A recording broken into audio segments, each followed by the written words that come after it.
নমস্কার, জীবনের আলো অনুষ্ঠানে আমাদের সকল দর্শক বন্ধুদের আরো একবার জানাবো অনেক অনেক স্বাগত। সামনেই বাঙালির শ্রেষ্ঠ উৎসব দুর্গোৎসব। দুর্গাপুজো মানে আনন্দ, হই হুল্লোড়, বন্ধুদের সঙ্গে সময় কাটানো, কেনাকাটা করা, খাবার দাবার করা বা আত্মীয় স্বজনকে নিয়ে একটা ভালো সময় কাটানো। তবে পুজো মানে কি শুধুমাত্র এতটুকু, নাকি পুজো মানে নিজের জীবনকে একটু বদলে ফেলার সুযোগকে কাজে লাগানো? পুজোর আগে অনেকগুলো গুরুত্বপূর্ণ সময় আমরা কিন্তু অতিবাহিত করি, মানে এই যে সময়টার মধ্যে দিয়ে যাচ্ছি এটা পিতৃপক্ষ, তারপর আসবে মহালয়া অর্থাৎ শুরু হবে দেবীপক্ষ। এবং এই পিতৃপক্ষ বা দেবীপক্ষ বা মহালয়ার দিনটা বিশেষ কি তাৎপর্যপূর্ণ আমাদের জীবনের অশুভত্বকে বিনাশ ঘটিয়ে শুভত্বকে নতুন করে সৃষ্টি করার ক্ষেত্রে? এই বিষয়গুলো নিয়ে আজকে আমরা আলোচনা করব। আর যদি সত্যি এটা সম্ভব হয় তবেই কিন্তু আমরা পুজোর আনন্দকে তাড়িয়ে তাড়িয়ে উপভোগ করতে পারবো। এই সব কিছুই শুনবো অভিজ্ঞ মানুষটির কাছ থেকে, যে মানুষটি সত্যি অ্যাস্ট্রোলজি সাবজেক্টটাকে বোঝেন, জন্মছককে চেনেন, জন্মছককে পড়তে পারেন, আমাদের জীবনের সাথে জন্মছককে হুবহু মিলিয়ে দিতে পারেন। তিনি অন্য কেউ নন, পিএইচডি ইন অ্যাস্ট্রো, হস্তরেখাবিদ, spiritual guide doctor Gautam Shastri. প্রথমেই তাকে জানাবো অনেক অনেক ধন্যবাদ এবং স্বাগত। নমস্কার দর্শকবৃন্দ, সকলকে আমার আন্তরিক শুভেচ্ছা রইল। সকলে নিশ্চয়ই খুব ভালো আছেন। দেখুন, এই যে তিথি, আমি বারবার বলি তিথি নক্ষত্র খুব গুরুত্বপূর্ণ প্রত্যেকের জীবনে। তা এই যে আগামী যে তিথিটা আসছে মহালয়ার তিথি, এবং বর্তমানে যেটা চলছে পিতৃপক্ষ চলছে, এবং এই মহালয়ার তিথি তারপরে শুরু হবে দেবীপক্ষ, অর্থাৎ দেবীপক্ষ শুরু হবে। তো এই যে পক্ষ এবং একটা নির্দিষ্ট যে ক্ষণ যেটা হচ্ছে মহালয়া, সেটা খুব গুরুত্বপূর্ণ। কারণ এগুলো আপনারা কিছু আমি যদি আলোচনা করি বা পৌরাণিক কিছু ব্যাখ্যা যদি দিই, তাহলে আপনারা পরিষ্কার বুঝতে পারবেন যে এই তিথিটা কতটা গুরুত্ব রয়েছে। প্রথম অবস্থায় বলা হচ্ছে যে এই নির্দিষ্ট তিথিতে, আর কারণ এই পিতৃপক্ষ যেটা চলছে, পিতৃপক্ষতে যেটা পূর্বপুরুষ যারা গত হয়েছেন, 3টে জেনারেশন, তারা কিন্তু এই সময় মর্তে ফিরে আসেন। এবং এই সময় মর্তে ফিরে এসে তারা কি করে, তাদের যারা প্রিয় মানুষগুলো রয়েছে, যারা প্রিয়জন যাদের কাছে, তাদের কাছে কিন্তু সবসময় তারা থাকার চেষ্টা করে এবং তাদের কাছ থেকে কিছু আশা করে। অর্থাৎ আমরা বলি না যে একটা নির্দিষ্ট সময় আমরা অতিবাহিত করার পর একটা সময় মনে হয় যেন কোথাও না কোথাও হয়তো কিছু একটা ঘাটতি তৈরি হচ্ছে, এবং তার জন্য সেটা চেষ্টা করি। ঠিক সেই রকমই এক্ষেত্রেও তারা কি না জল, এবং তাদের ক্ষেত্রে খাদ্য হিসাবে তারা জল পান করতে পারে। আর তাছাড়া সঙ্গে সঙ্গে আমরা ওই তিলের সঙ্গে বিভিন্ন ধরনের তিল এবং অন্ন এবং তার সঙ্গে জল, এই 3টে জিনিসই আমরা এই সময়, কারণ প্রেতাত্মাদের উদ্দেশ্যে এটাই দেয়া যায়। কিন্তু আত্মা, এখানে আবার এই যে কথাটা আসলো, আত্মা কথাটা চলে আসলো, কারণ এখানে আত্মারও কিন্তু কেন বলছি, কারণ হচ্ছে আমাদের শরীর থেকে আমাদের যখন যাদের মৃত্যুবরণ হয়, তাদের ক্ষেত্রে কিন্তু শরীরটা মাটি হয়, শরীরটা থাকে, শরীরটা ছেড়ে আত্মা বেরিয়ে যায়।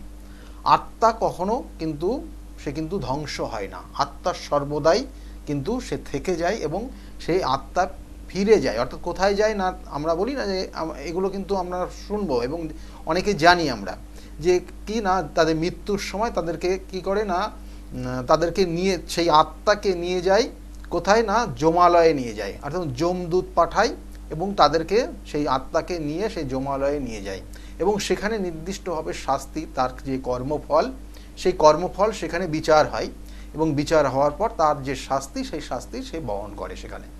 কিন্তু একটা নির্দিষ্ট সময়, বছরের এই সময়টা যেটা হচ্ছে পিতৃপক্ষ চলে, এই পিতৃপক্ষর সময় তারা কিন্তু সেখান থেকে আসতে পারে এই মর্তলোকে, তাদেরকে কিন্তু অনুমতি দেওয়া হয় এবং তারা আসে এবং তাদের খুব কাছের মানুষগুলোর কাছে, এবং সেই সময় তারা কিন্তু চেষ্টা করে যে তাদেরকেও খুশি রাখার। অর্থাৎ তাদের ক্ষেত্রে দেখা গেলো অনেক অশুভ বা অনেক ক্ষেত্রে অশুভত্ব চলছে, দেখা গেলো কোনো ক্ষেত্রে কিছুই হয়ে উঠছে না, কোনো সময় দেখবেন যে অনেক সময় আমাদের বিভিন্ন দোষ করে ফেলি, বা দেখা গেলো যে যখন জীবিত ছিল তার সঙ্গে হয়তো খারাপ ব্যবহার করে ফেলেছেন কোনোভাবে অনেক। তাহলে সেক্ষেত্রে এই যে সময়টা আসছে, এই সময়টা আপনার ক্ষেত্রে প্রায়শ্চিত্ত করার একটা সময়। তাহলে এইটা আমাদের শাস্ত্রে বিভিন্ন জায়গায় ব্যাখ্যা রয়েছে, এবং এই সময় কি করি আমরা, তর্পণ করে থাকি। এই যে তর্পণ করি, মানে আমাদের বিভিন্ন ধরনের তর্পণ এই ক্ষেত্রে কিন্তু যুক্ত রয়েছে, কখনো দেব তর্পণ, কখনো ঋষি তর্পণ, কখনো পিতৃতর্পণ, কখনো রাম তর্পণ, কখনো লক্ষণ তর্পণ। এই যে রাম লক্ষণ যে কথাটা চলে আসলো, এখানে কিন্তু আরও কিছু বিচার, কিছু কথা রয়েছে, সেগুলো আমি বলবো। কারণ এই যে দুর্গোৎসবটা হয়, অর্থাৎ এই যে পিতৃপক্ষ যখন সমাপ্তি হচ্ছে এবং তারপরে দেবীপক্ষ শুরু হবে।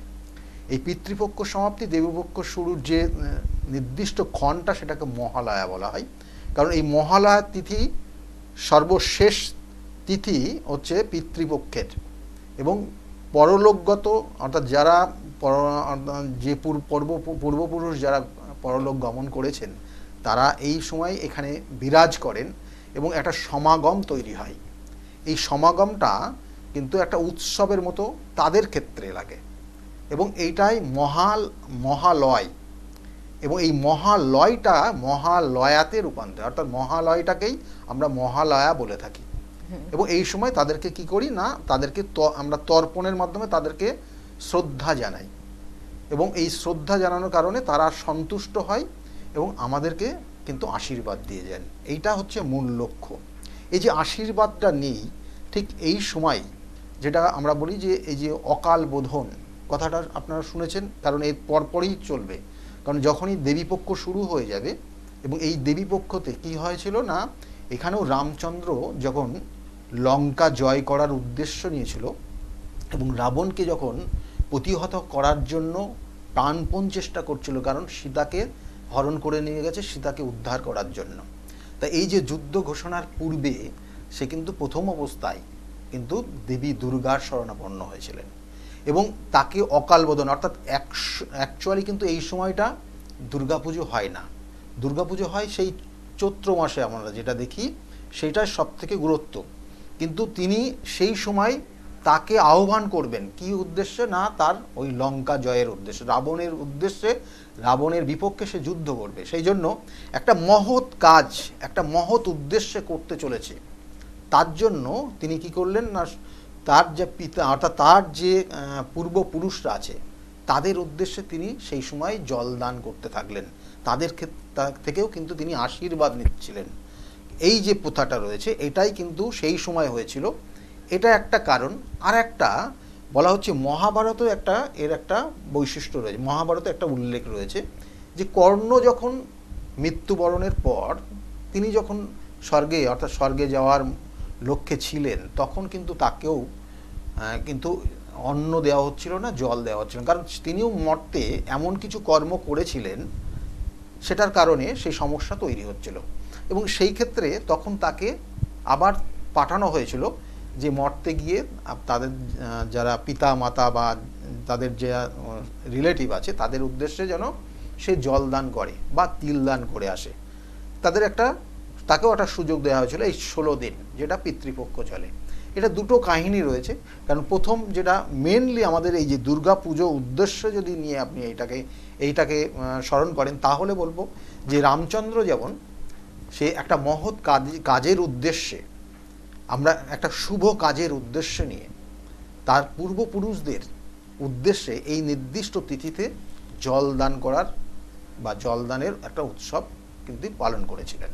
এবং তারপরেই কিন্তু দেবীপক্ষ শুরু হয়ে গেছে। এবং তারপরে আমরা জানি যে শারদীয়ার যে দুর্গাপূজা এবং নবরাত্রি এবং দিনের পর দিন, অর্থাৎ কারণ অনেক সময় অনেক ক্ষেত্রে দেখবেন যে এই মহালয়ার তিথিতেই অনেক বড় বড় প্যান্ডেল সেখানে দুর্গাপুজোর কিন্তু শুরু হয়ে যায় এবং একের পর এক কিন্তু অনেক ক্ষেত্রে দেখবেন যে আমরা সূচনা করে থাকি দুর্গাপুজো। এইগুলো কিন্তু কাহিনীগুলো রয়েছে। তা আমরা কি করব, আমাদের এই সময়টা কি কাজে করলে ভালো হবে সেটা নিয়ে অবশ্যই আলোচনা থাকবে এখানে। কারণ যে বিষয়গুলো আজকের এই নির্দিষ্ট বিষয়টা খুব গুরুত্বপূর্ণ, কারণ পিতৃপক্ষ সমাপ্তি তারপরে দেবীপক্ষ শুরু এবং এই সংযোগ স্থল সেটা হচ্ছে একটা নির্দিষ্ট ক্ষণ বা সময়, যেটা হচ্ছে মহালয়া।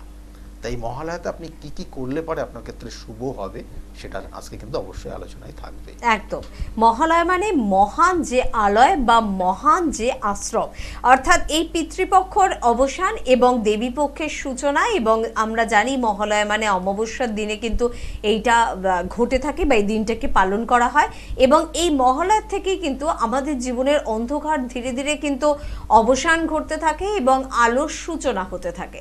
একটা মহান সুন্দর সন্ধিক্ষণ কিন্তু এই মহালয়া, এবং এই সন্ধিক্ষণের এই শুভক্ষণ বা শুভ তিথিকে যদি আপনারা জীবনে কাজে লাগান তাহলে জীবনের অনেক বড় বড় সমস্যার সমাধান পাওয়া যায়। শুধু বলতে ইচ্ছে করলো সে কারণে বলে দিলাম তা কিন্তু একদম নয়, এটা কিন্তু প্রমাণিত সত্য। আমাদের প্রচুর পুরাণ কথা রয়েছে এবং পুরাণ কথা অনুযায়ী যে দিনগুলোকে গুরুত্ব দেওয়া হয়েছে, যে কারণগুলো দেখানো হয়েছে, প্রত্যেকটি কারণের একটা মাহাত্ম্য কিন্তু রয়েছে, এবং আমরা কিন্তু এই ঐতিহ্য থেকে নিজেদেরকে কখনোই সরাতে পারবো না বা বের করে আনতে পারবো না। সবকিছু কিন্তু আমাদের রক্তের সাথে, আমাদের জিনের সাথে, আমাদের লৌকিকতার সাথে, সব আমাদের সামাজিক দিক থেকে, সব দিক থেকে মিলেমিশে একাকার হয়ে রয়েছে। তাই মানতে তো আমাদের অবশ্যই হবে, এবং যারা মানছেন, যারা মেনে উপকার পেয়েছেন, তারা কিন্তু অবশ্যই দায়িত্ব সহকারে তাদের আরো পাঁচজনকে জানাচ্ছেন, এবং আপনাদের আমাদের এই অনুষ্ঠানের তরফ থেকে জানানোর প্রচেষ্টা করছি এই মহালয়ার দিনটাকে বুঝুন, কাদের জন্য এই দিনটার গুরুত্ব রয়েছে, এবং অবশ্যই কাজে লাগান। আর আপনাদের জন্য বলবো 9836410969 এই নাম্বারে যোগাযোগ অবশ্যই করতে পারেন, কারণ শুধুমাত্র তো আপনারা শুনলেন এবং ভুলে গেলেন তা তো করেন না, আপনারা যোগাযোগ করেন। যোগাযোগ করার জন্য এই নাম্বারটা ভীষণ গুরুত্বপূর্ণ। পাশাপাশি রবিবার করে কাঁচরাপাড়ার চেম্বার রয়েছে, সোমবার ব্যারাকপুর এবং শ্রীরামপুরে কিন্তু চেম্বার রয়েছে, মঙ্গলবার করে কালীঘাটে আপনারা লেকমলের একেবারে পিছনে কিন্তু চেম্বার পেয়ে যাচ্ছেন, বুধবার করে আপনারা কিন্তু হাওড়ায় চেম্বার পাচ্ছেন, বৃহস্পতিবার কৃষ্ণনগরে চেম্বার থাকছে, শুক্রবার করে আপনারা কিন্তু পেয়ে যাচ্ছেন হাতিবাগানের চেম্বারে। এছাড়া কিন্তু আপনারা পেয়ে যাচ্ছেন অবশ্যই বাইরের অনেকগুলি চেম্বার, বহরমপুরে বোধহয় আমাদের চেম্বার রয়েছে। অমাবস্যা কিন্তু 2 তারিখ, এবং তার জন্য যোগাযোগ করুন, কারণ এটি মহালয়ার অমাবস্যা, গুরুত্বপূর্ণ অমাবস্যাগুলোর মধ্যে অন্যতম। এবং যারা অনলাইন কনসালটেন্সি নিতে চাইছেন তাদের জন্য স্ক্রিনে দেওয়া নাম্বার ভীষণ রকমই কিন্তু তাৎপর্যপূর্ণ। তবে মহালয়ার এই গুরুত্বটা নিয়ে আরেকটু শুনবো। দেখুন, মহালয়ার এই যে বললাম যে মহালয়ার নির্দিষ্ট তিথিতে আপনার ক্ষেত্রে দেখা যাচ্ছে অনেক অশুভ সমস্যা, অর্থাৎ অশুভ কোনো কনজাকশন, আমরা বলি না গ্রহ নক্ষত্রের কারণে আপনার ক্ষেত্রে কিছু অশুভত্ব জায়গা তৈরি হয়ে গেছে। সেই অশুভত্ব জায়গা থেকে আপনাকে বেরোতে হলে এই তিথিটা অবশ্যই গুরুত্বপূর্ণ। কি কি ধরনের অশুভত্ব জায়গা আপনার ক্ষেত্রে তৈরি হয়েছে দেখবেন যে কোনো কোনো সময় আপনি হয়তো একটা নির্দিষ্টভাবে একটা জায়গায় অবস্থান করছেন, একটা সময় হঠাৎ করে ভয় পাচ্ছেন। দেখবেন যে এই যে পিতৃপক্ষটা চলছে অনেকের ক্ষেত্রে এই সমস্যা হচ্ছে। আমাকে অনেকে ফোনও করছেন এই সময় যে হঠাৎ করে এরকম ভয় আমি কিন্তু বিগত দিনে পাইনি, হঠাৎ করে যেন ভয় পাচ্ছে, গাটা একটু ছমছম করছে, বা রাত্রে যেন কেমন একটা যেন লাগছে। এই যে জায়গাটা এইগুলো চলছে, অনেকের ক্ষেত্রে এই সমস্যার তৈরি হচ্ছে। তাদের জন্য বলবো যে কোনো না কোনো ক্ষেত্রে দেখবেন যে আপনার জন্মছকের কোনো না পিতৃদোষ বিভিন্ন ধরনের হয়। তার পিতৃদোষ অর্থাৎ পিতা বা পূর্বপুরুষদের থেকে কোনো রকমের অভিশাপ প্রাপ্ত। কারণ একটা সময় যখন তিনি জীবিত ছিলেন তার সঙ্গে তার ব্যবহার, তার সঙ্গে তার মেলামেশা, এই যে জায়গাগুলো সেটা কিন্তু আলাদা। আর যখন তিনি গত হয়ে গেছেন তার আত্মার শুভ যে শান্তি কামনা সেটা কিন্তু আলাদা। দুটো কিন্তু মিলিয়ে ফেললে হবে না, এই দুটো কিন্তু আলাদা আছে। সেই জন্য দেখা গেলো কোনো কারণে তার ক্ষেত্রে কোনো রকমের সমস্যা তৈরি হয়েছিল, সেক্ষেত্রে তার একটা ছোট্ট অভিশাপ তার ক্ষেত্রে কিন্তু বড় রকমের সমস্যা আজকের জায়গায় দাঁড়িয়ে নিয়ে আনতে পারে। দেখবেন যে কখনো কখনো সন্তানের সমস্যা হচ্ছে বা সন্তান হতে চাইছে না। কখনো কখনো একটা জাতক জাতিকা দেখা গেল সে তার কর্মস্থলে গিয়ে বিভিন্ন ধরনের সমস্যার সম্মুখীন হচ্ছে, বা কোনো কোনো জাতক জাতিকা দেখা গেল যে সারাটা জীবন দেখবেন যে ছোটোর থেকে সে এই পর্যন্ত এই জায়গায় এসছে, তার আর্থিক কষ্ট সবসময় লেগেই আছে। বা কোনো ক্ষেত্রে দেখা গেলো সে মানে সবে মাত্র চলে এরকম একটা জায়গা তৈরি, তার মধ্যে তার সুখ স্বাচ্ছন্দ্য আনন্দ এই উপভোগ করার জায়গাটা তার মধ্যে নেই। তাহলে এগুলো কিন্তু কর্মফল।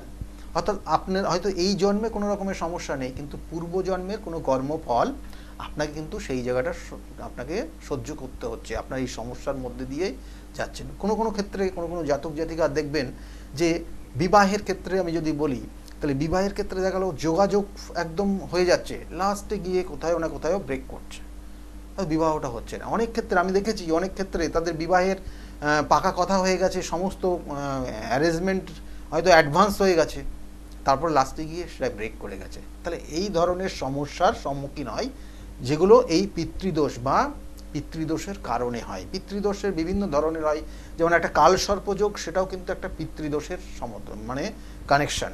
তার সঙ্গে সঙ্গে গ্রহণ দোষ, এটা একটা পিতৃদোষ। আমরা বলি না শাপিত দোষ, মানে অভিশাপ, মানে এটা ভাষাতেই রয়েছে, তাহলে এটাও একটা অভিশাপ থেকে আপনি পেয়েছেন। তা এই ধরনের কানেকশানগুলো এবং এছাড়াও অনেক রকমের বিষ যোগ রয়েছে, সেগুলোও কিন্তু পিতৃদোষ। এইগুলো আপনার ক্ষেত্রে সমস্যা তৈরি করে, কখনো ক্ষেত্রে ওই সন্তানের ক্ষেত্রে, কখনো আপনার কর্মর ক্ষেত্রে, কখনো দেখা যাচ্ছে আপনার সংসারে অশান্তি লেগেই আছে। হয়তো আপনি দেখা যাচ্ছে যে হয়তো আপনি পিতামাতার থেকে আলাদা হয়ে গেছেন একটা সময়, তারপরে আপনার সংসারে কিন্তু সেইভাবে শান্তি পাচ্ছেন না, কোথাও না কোথাও একটা ব্যাঘাত, কোথাও কোথাও একটা সমস্যা তৈরি হচ্ছে। এগুলো কিন্তু সাধারণত দেখানো আপনি এই জন্মে হয়তো করেননি, এই জন্মে দেখছেন যে না, তো আমি সকলের সঙ্গে, আমি সপরিবারে সকলে একসঙ্গে খুব মিলেমিশে আনন্দের সঙ্গে রয়েছে, আমার তো এটা হওয়ার কথা না, তবুও কেন হচ্ছে? কারণ জানবেন আপনার ক্ষেত্রে পূর্ব জন্মের কোনো সমস্যা তৈরি হয়েছিল এবং সেই কারণে আপনি এই জন্মে সেইটা ভোগ করছেন। তাহলে এইগুলো কিন্তু হয় সাধারণত, এবং এইগুলোর সঠিক প্রতিকার প্রতিবিধান এই নির্দিষ্ট পিতৃপক্ষ এবং পিতৃপক্ষটা মানে এই 16টা দিন, তার মধ্যে মহালয়ার অমাবস্যা। কারণ মহালয়াটা মহালয়া, কারণ এই মহালয় যেদিনকে হচ্ছে সমস্ত পূর্বপুরুষরা, মানে সমস্ত পূর্বপুরুষ বলতে মানে 3টে জেনারেশনের পূর্বপুরুষ, তারা কিন্তু এই সময়ে এই মর্তলোকে তারা মহালয় করে, তারা সকলে এক জায়গায় কিন্তু উপস্থিত হন।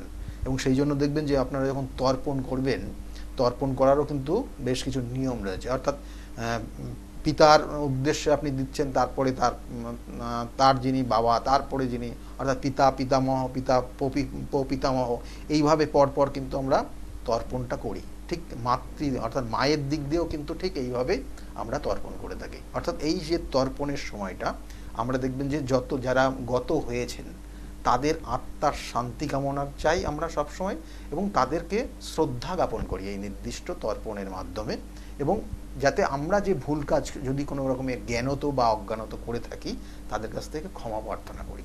তাহলে এটাই হচ্ছে কিন্তু এই পিতৃপক্ষের নির্দিষ্ট সময়।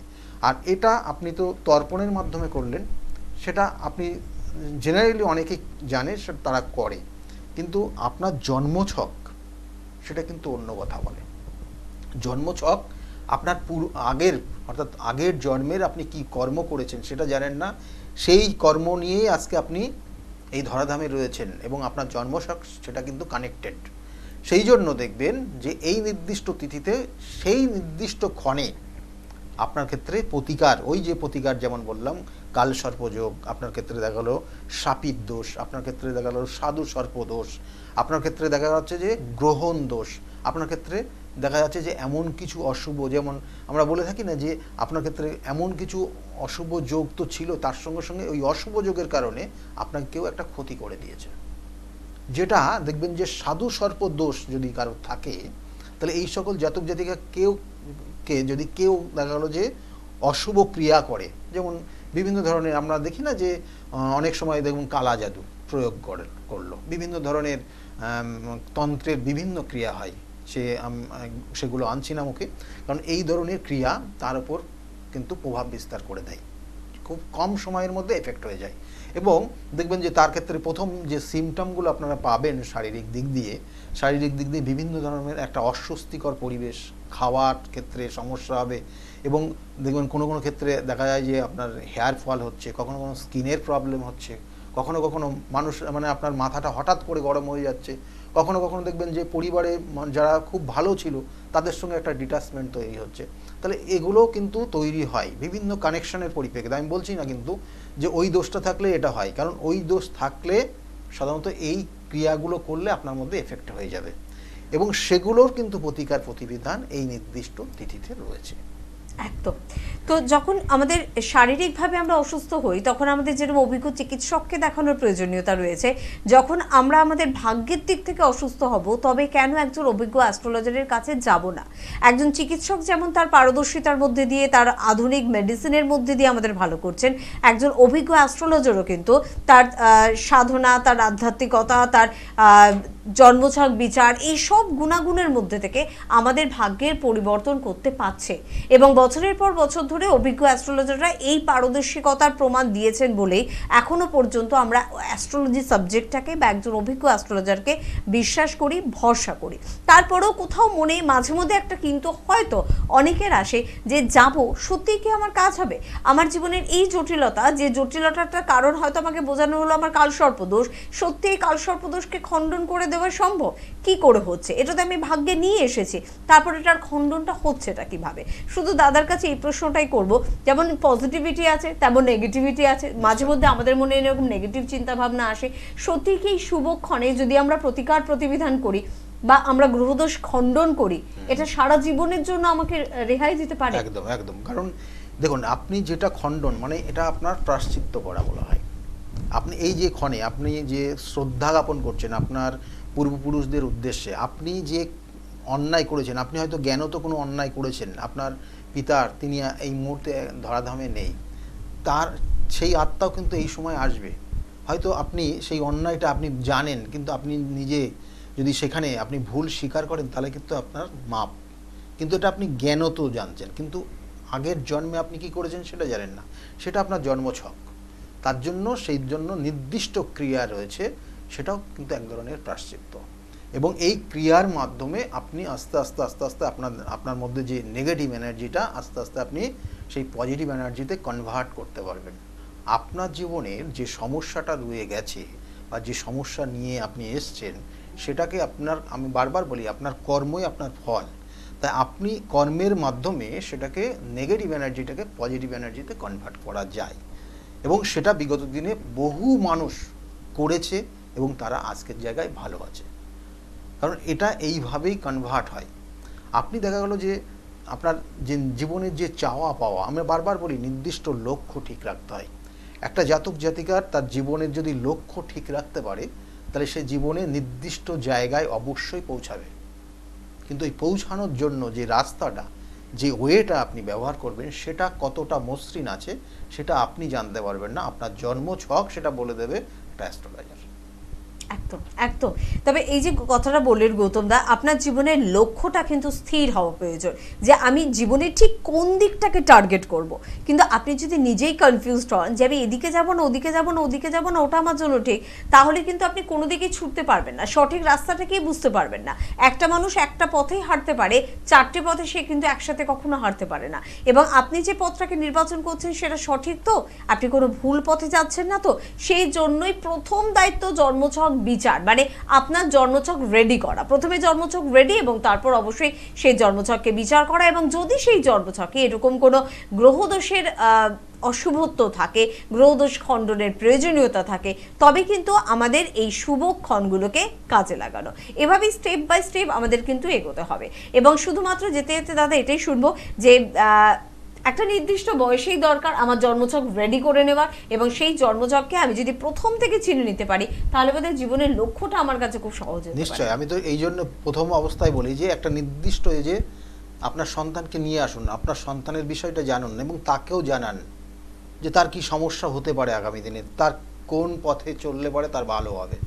এই জায়গাটা ভীষণ ভীষণ গুরুত্বপূর্ণ। এবং আগামী দিনে দেখবেন যে প্রত্যেকটা মানুষ, কারণ আমরা কম্পিটিশনের যুগে বসবাস করছি, একটু ভুলের কারণে আপনি অনেক পিছিয়ে পড়বেন।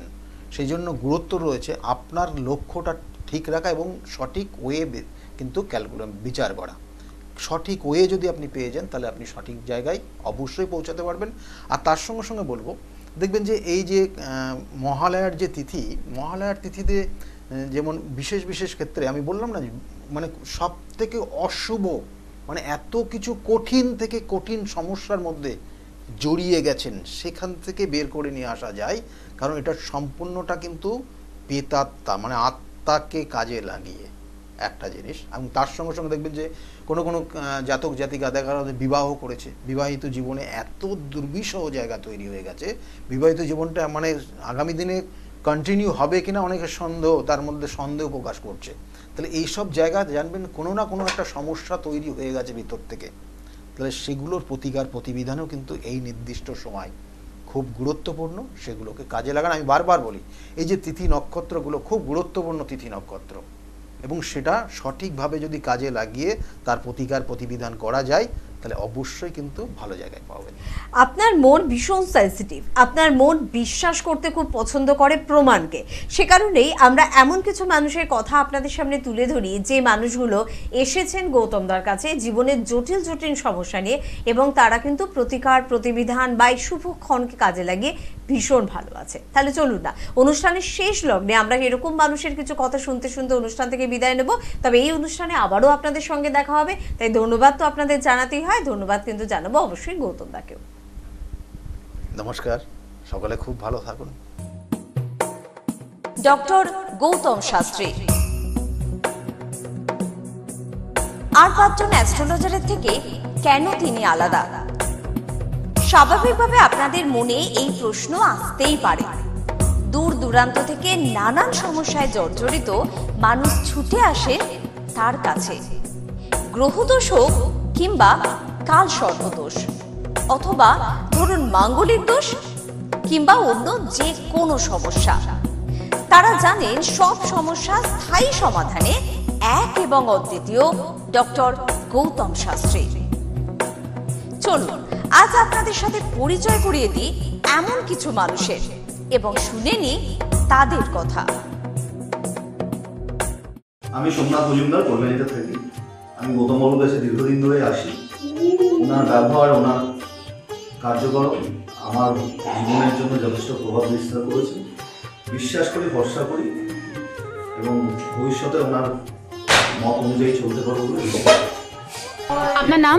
আমার নাম ছায়া গুপ্তা। কোথা থেকে আসেন? আমি ভদ্রেশ্বর থেকে এসেছি। এখানে এসে কোনো উপকার পেয়েছেন? প্রচুর উপকার পেয়েছি। আমার যে কোনো সমস্যা ছিল, সমস্যার সমাধান হয়েছে এবং আমি ছাড়া আদার্স অন্য কারোকে নিয়ে এসেছি, তারাও উপকার পেয়েছেন বা পাচ্ছেন। আগামীকালও যারা আসবেন তারাও উপকার পাবেন। আপনাদেরকে অনুরোধ করছি, যার যে কোনো সমস্যা আছে এসে গৌতম শাস্ত্রীর সঙ্গে যোগাযোগ করুন।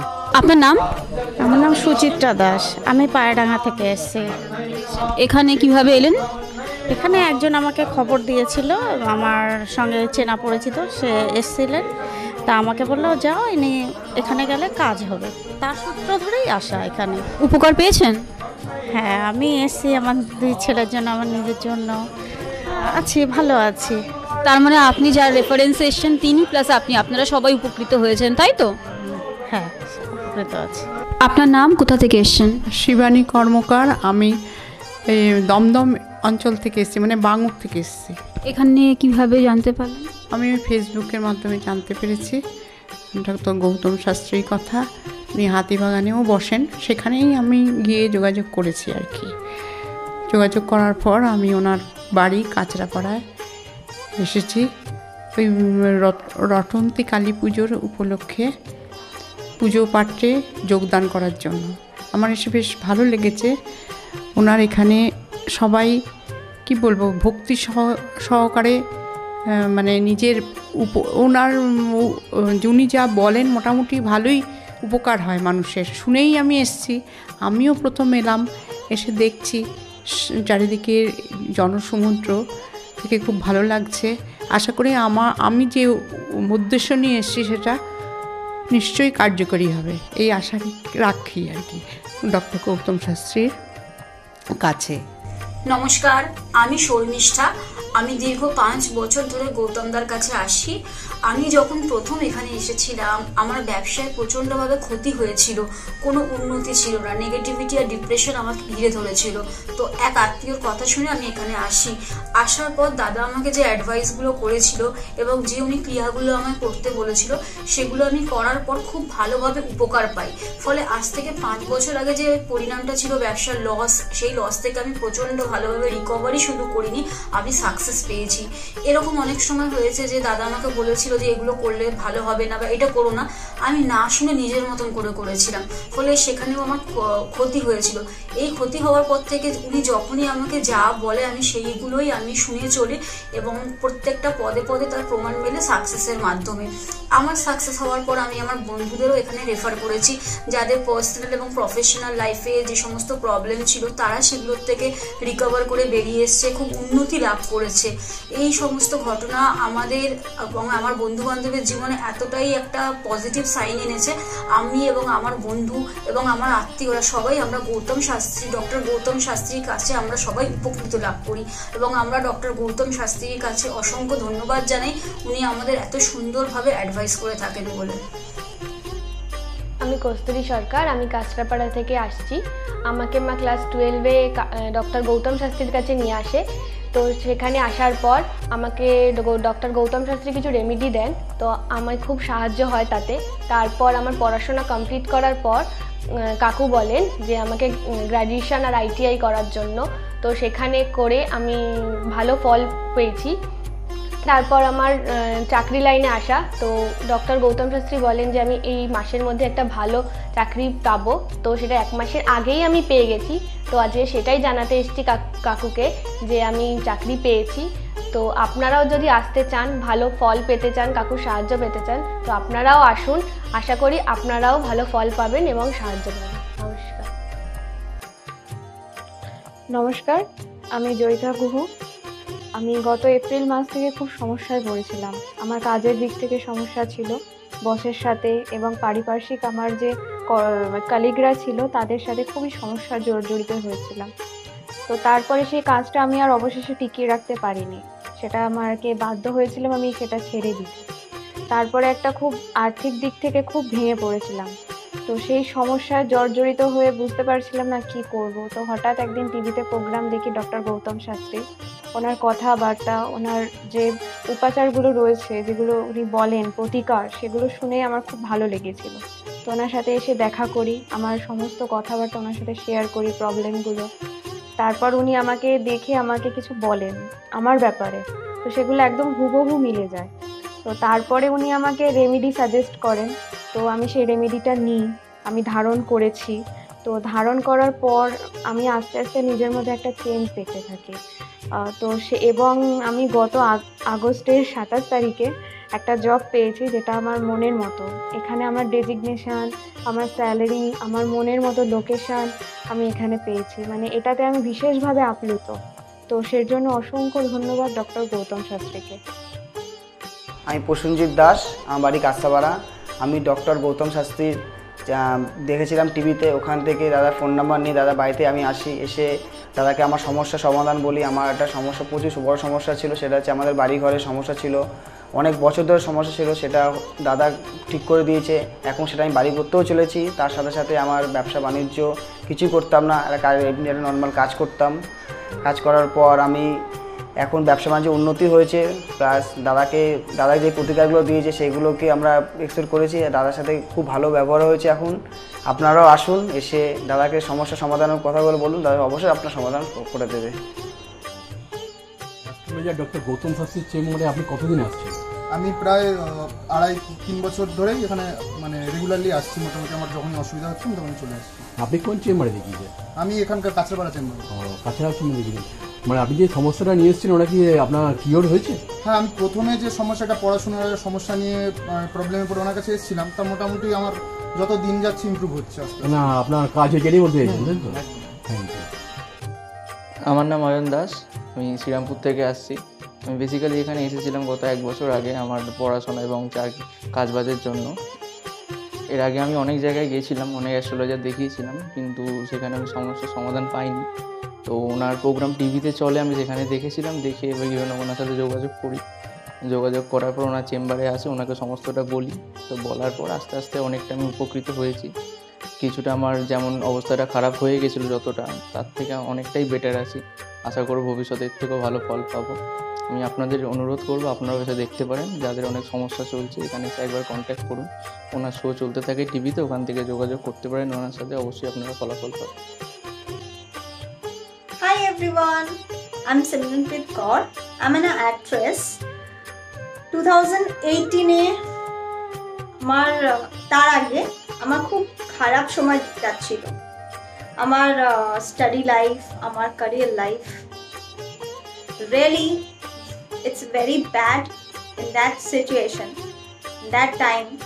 But যখন আমি 2028-এর মাঝামাঝিতে আমার মম আমাকে ডক্টর গৌতম শাস্ত্রীর কাছে নিয়ে আসে। আঙ্কেলের সাথে যখন আমি কথা বলি, আঙ্কেল যখন আমার প্রবলেমগুলো শোনে, যেরকম করে গাইড করে তেমনি আমি চলি। তারপরে ধীরে ধীরে আমার প্রবলেমগুলো ম্যাক্সিমাম 90%, জাস্ট আমি বিলিভ করতে পারিনি যেটা সত্যি হবে। রেজাল্টটা খুবই ভালো ছিল, আর এরকম রেজাল্ট হবে আমি জানতাম না। এখন আমি একটা ভালো আমার ক্যারিয়ার চলছে। আমার স্টাডি লাইফের মধ্যে অনেক প্রবলেম ছিল, অনেক প্রবলেমস, আমার ফ্যামিলি লাইফেও খুব প্রবলেম ছিল, সব প্রবলেম মানে গায়েব হয়ে গেছে। আগে যেরকম ডিপ্রেশনে ছিলাম, খুব ডিপ্রেশনে থাকতাম, খুব মানে একটা খারাপ একটা সিচুয়েশন ছিল। বাট এখন 3-4 মাসের মধ্যে মানে জাস্ট তখন আমি ভাবতে পারিনি। তারপরে আমি তো প্রথম যখন আসি তখন আমি একদম বিলিভ করি না যে এগুলো কি হয় বা কিছু। আমি মাকে বলি দেখাবো না, এই ওই অনেক কিছু বলি, কিন্তু যখন দেখানোর পর যখন আমি 1-2 মাসের মধ্যে যখন ধীরে ধীরে একটুখানি ভালো হতে পারি, আমার লাইফে যখন একটু করে ভালো হচ্ছিল, তখন আমি ফিল করলাম যে না সত্যি ভালো হচ্ছে ওনার গাইডে।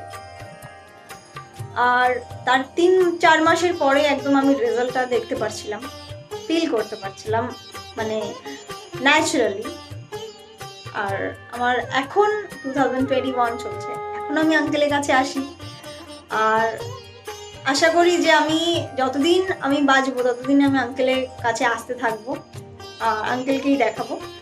আর আপনারা যদি চান যে আপনাদের লাইফের প্রবলেমগুলো সলভ হোক, 100% সলভ হবে, গ্যারেন্টি।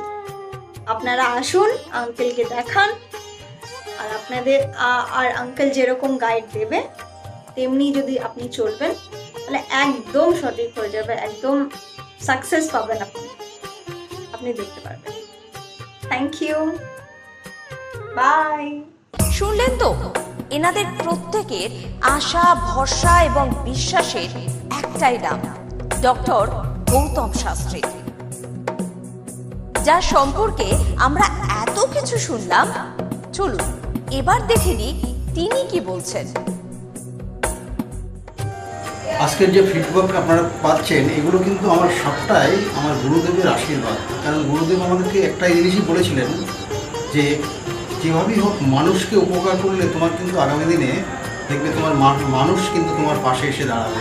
এবং সেইভাবেই আমি কিন্তু যেভাবে সকলের উপকার বা আমি যতটা কাজ করছি সকলে উপকৃত হচ্ছে, এবং এর জন্য আমিও কিন্তু খুব আনন্দ পাই যখন তারা বলে যে না দাদা আমি আপনার এই কারণে এই জন্য এসেছিলাম, এই কাজটা আমি পেয়ে গেছি।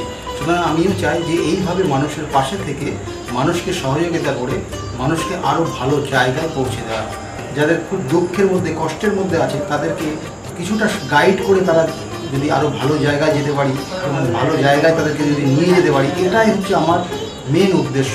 অর্থাৎ তারা যদি আরও ভালো জায়গায় যেতে পারে, সেখান থেকে যে আনন্দ উপভোগ করতে পারবো আমি, সেটা কিন্তু চিরস্থায়ী থেকে যাবে।